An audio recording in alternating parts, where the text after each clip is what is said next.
Welcome to Creative Minds Smart Money, the podcast where creativity and business smarts collide. I'm your host, Samantha Eck, bookkeeper, business coach, and your go-to guide for building the creative business of your dreams.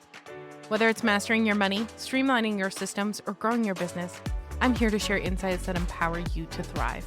Plus, I'll be bringing in industry experts to dive into all aspects of entrepreneurship, so you can turn your passion into profit without losing your creative spark. Let's get started. You're listening to the Creative Minds Smart Money podcast, where creativity meets business smarts. And today, I'm here to help you turn that creative passion into profit without losing your mind or your bank account. So today, friends, we're diving into a topic that every single creative entrepreneur struggles with at some point: setting the perfect pricing for your services. I know it's a weird mix of scary and awkward, right? You don't want to overcharge and scare people away, but you also don't want to be the person working for peanuts when you've got serious skills. We're not in the business of working for exposure here. By the end of this episode, you'll have the confidence to price your services in a way that feels right, makes you money, and gives your clients exactly what they need. So let's get right into it. Let's call it like it is. Pricing is hard. You're not alone in this. You want to charge enough to make it worth your time, but you also don't want to hear crickets every time you send out a proposal, right? Here's the deal. Getting your pricing right is crucial for the survival of your business. I mean, yeah, you love what you do, but love alone doesn't pay the bills. And trust me, your clients don't want you to struggle either.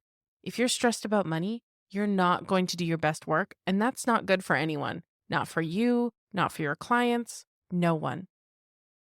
When you're coming from a place of scarcity, where you're constantly worried about paying the bills or filling that next slot in your calendar, you start to sound desperate. And let's be honest, desperation doesn't sell. Clients can feel that energy a mile away, and it's not a good look. You want to come from a place of confidence, not fear. The more confident you are in your pricing, the more confident they'll be in the value of what you offer. So let's take a deep breath and realize this: pricing yourself right isn't about being greedy. It's about ensuring your business thrives and that you can show up as your best self for your clients. You have to charge enough not just to survive, but to thrive. I know that's becoming a trend now, period. First things first, know your worth. This is a non-negotiable. If you're sitting there doubting whether your services are really worth the price you want to charge, let me be the first to tell you, yes, they are.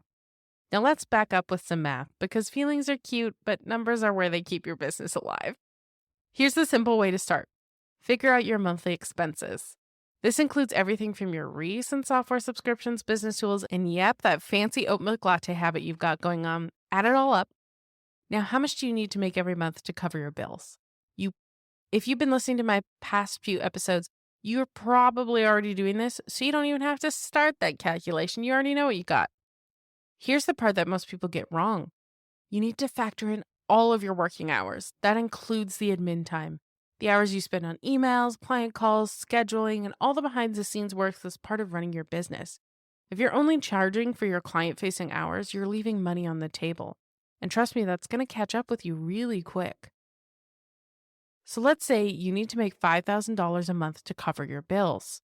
And after factoring in your client work and admin tasks, you realize you have 80 billable hours a month.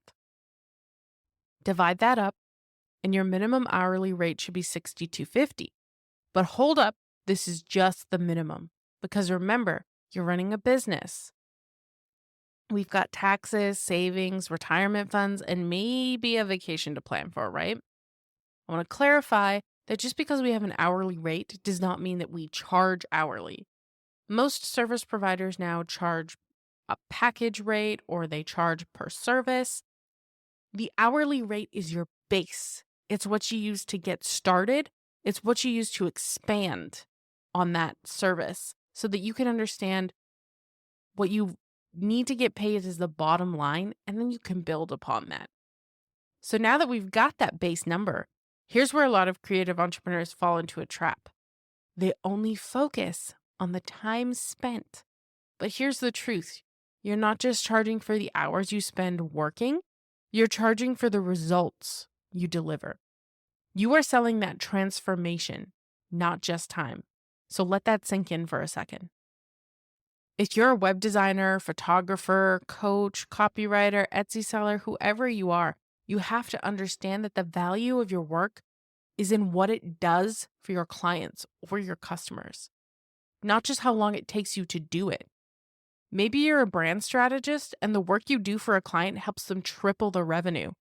Or you're a coach helping someone build the confidence to take their business into the next level. That's impact. And that's what your clients are really paying for.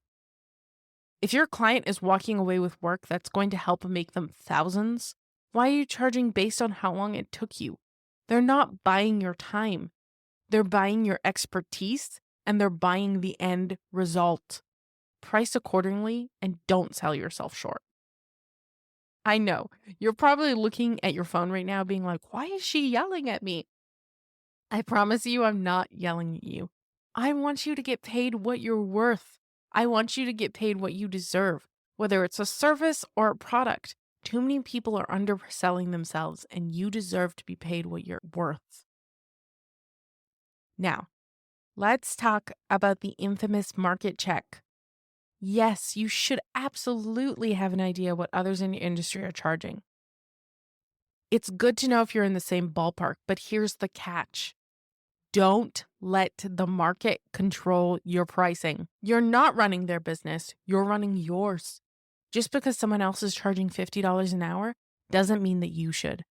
Their experience, client base, and value might be totally different from yours. You don't have to match someone else's price just because that's what everyone else is charging.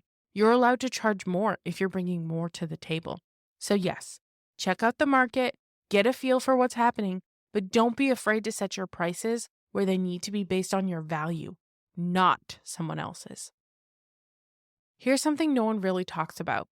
Pricing is fluid. That's right, it's not a set it and forget it situation. When you're just starting out, you might price lower to build your portfolio or attract more clients. That's fine, but as you grow, your experience deepens and your pricing should evolve too. Your skills, value, and expertise increase over time, so your rates need to reflect that. And I want to make something really crystal clear. Pricing higher, it's easier to change your pricing to something lower later than starting out really low and changing your price to something higher. Because if you start pricing really low and you realize that you're worth more and you now try to charge those same clients that you have a little bit more, you're going to get fallback. You're going to have people leave your service. You're going to have people not want to pay for your product. So price a little bit higher if you feel like you're worth that. And if you need to adjust later, you can. Don't be afraid to test your pricing. Offer a higher price package, see what happens, and adjust from there. Pricing isn't static. It should grow and shift with your business. And here's the tough love.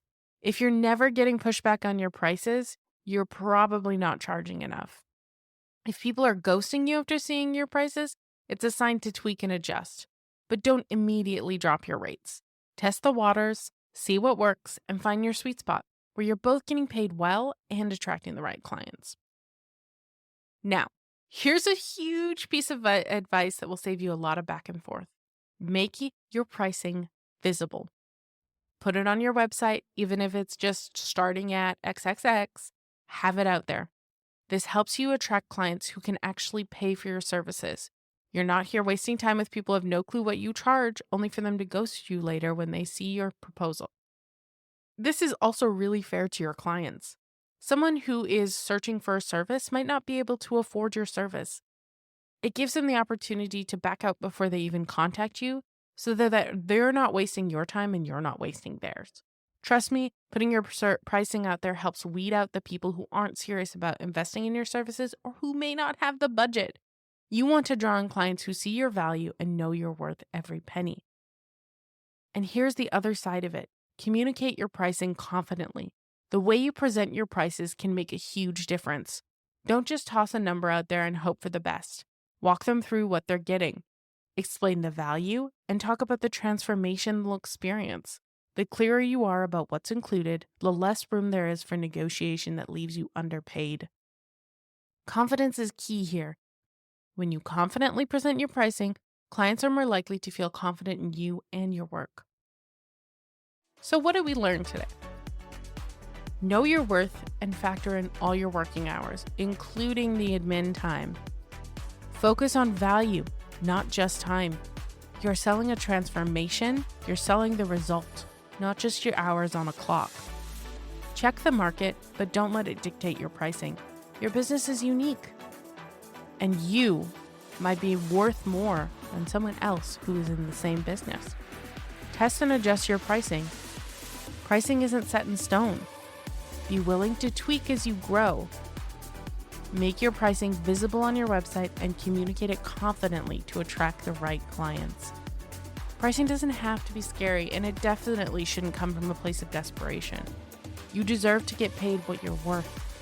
So if today's episode helped you out, be sure to hit that subscribe button, share it with your fellow creative entrepreneurs, and let's all level up our pricing together. Until next time, farewell, fellow travelers.